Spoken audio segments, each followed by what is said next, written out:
sorry, Dad. What's up, my kings and queens? It's Ty, and I'm here to bring you another slam video for this week. This week, I'm going to be slaying it with a story time about how I schemed my own dad into believing a fake-ass story. So let's get on into it. This story is basically about the time that I went to a club, and I locked the keys in the trunk of my dad's car. So it was like a thirsty Thursday night, and me and my friends are going to this 18+ club, and it ended up just being me and Salima. Cheyenne was supposed to come, and I think Shanice was supposed to come, but they didn't end up coming, so it was just me and Salima. So I go and pick up Salima, you know, we getting all cute or whatever, and we get to the club. We first of all find a bomb ass spot. Like, there was somebody pulling out. So basically, the parking space is literally like a whole one-way block. Like, it's a one-way block. So if you get close, you get lucky. By the time we were getting there, it was like almost like 10:45, 11:30.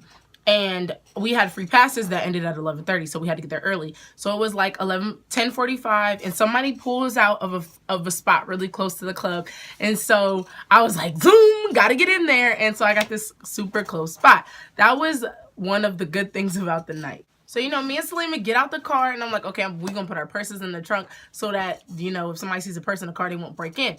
So I have the keys in my purse, and I usually don't drive to the club, so I don't have to have my keys. But I wasn't thinking like, oh, I'm not about to I wasn't taking my purse into the club, and I was not taking my big old thing of keys to the club. So I was like, I'm going to take off my key and put it in my bra. But before I even had a chance, boom goes the dynamite. I locked the keys in the freaking trunk. So I'm like, dang, what the freak? Like, I was freaking out. Like, I legit just locked the keys in the car. Like, if anything could go wrong this night, I locked the keys in the car. But luckily, I was like, okay, we're not even gonna freak out. We just gonna go to the club and call Cheyenne later, and she's gonna come to go to my house, get my dad's key, and then come bring it to me, and we'll do that. So we get to the club, and I thought I put my ID in my bra. Lo and behold, I put my credit card or my debit card in my bra. So we get there, I pull out my little pass to get in for free, and I pull out my freaking debit card. I'm like, bruh! So I'm like, what are we about to do now? So I call Cheyenne. I'm like, Shy, can you please do me a favor? Go to my house. I'm gonna tell my dad to unlock the door and tell him that you're going just to get in just to go get pads. Cheyenne's been to my house a million times. She knows exactly where my pads be or whatever. So I call my dad. I'm like, Dad, Cheyenne's about to come over and get some pads. Can you just unlock the door or just go answer the door when she gets there? Cheyenne lives about 20 minutes away from me, 20 minutes away from my house. So she had to go to my house 20 minutes and then an extra like almost 10 minutes to get to the club. And it's getting cold outside, right? So it's rolling around like almost like 11:45, 12 o'clock. And our passes aren't working anymore. But it's like $5 to get in. So I'm like, okay, cool. When she gets in here, I'm not even gonna worry about it. Like, it's $5 to get in. Oh well. It's about an hour later, and I see my cousin. I'm like, oh my God, bro, give me your jacket. Me and Salima are like sleeveless clothes, sleeveless tops, and we're like freezing cold. So she gives us one jacket that's like legit this big, and we try to like fit it around both of us. And then I go in her pocket. I'm like, oh, she got keys in here. So I walk out to like the street, and I'm like hitting the thing.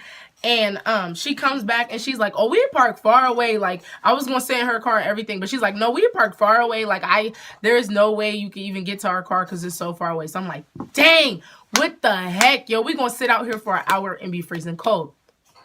So I tell Cheyenne to FaceTime me when she gets to my house. Now, the bad thing about that is when she got to my house, the Wi-Fi kicked in. So when we're on FaceTime, it's like glitching and stuff. So my dad answers the door, lets her in, stands in the kitchen, and where his keys we're in the kitchen. So she had to go in the kitchen and get the keys and then leave. And there's 2 sets of keys. So I'm like, Cheyenne, the keys that are on his, like, are broken. Like, the car key is broken. So make sure you get the right key. So she's legit standing in my room waiting for my dad to go upstairs for like 5 minutes. I'm like, Shy, just make it, you know, like, make it sound like you're doing something.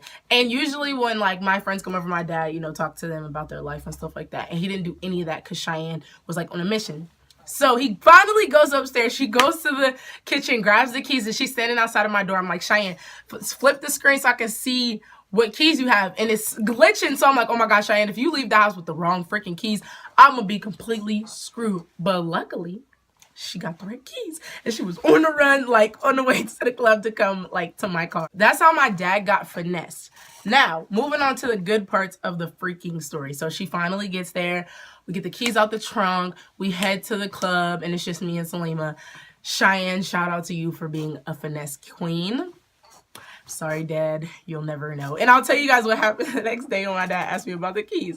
So we get to the club, the ATM isn't working, so I'm like, neither one of us has cash. So I'm gonna just tell them, like, can I go inside and get cash? So we get up to the line, and I'm like, our passes don't work anymore, and your ATM is like not working.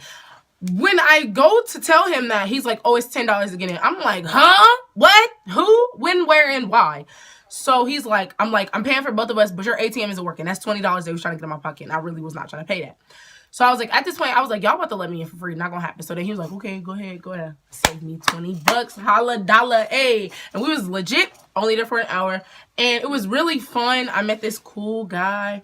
It was really, really fun. And then we go home, and the next morning, my dad is like, he comes in my room. He's like, you got my keys? I was like, yeah. He was like, did you lose yours? I was like, yeah. He will never know until he probably sees this video. But that is how me, well, mostly Cheyenne, but like I came up with the master plan. But Cheyenne and me schemed my dad and how I got into a club for free that they was charging $10 a head. And it was a pretty cool night. I don't know if that fulfilled a great story time for you. I don't know if I just wasted like 6 to 8 minutes of your life. But I think that was a pretty cool and funny story. If you guys enjoyed it, go down below and let me know. You thought I was going to ask for a thumbs up. Go down below and let me know. I will see you in my next one. Peace to the Middle East.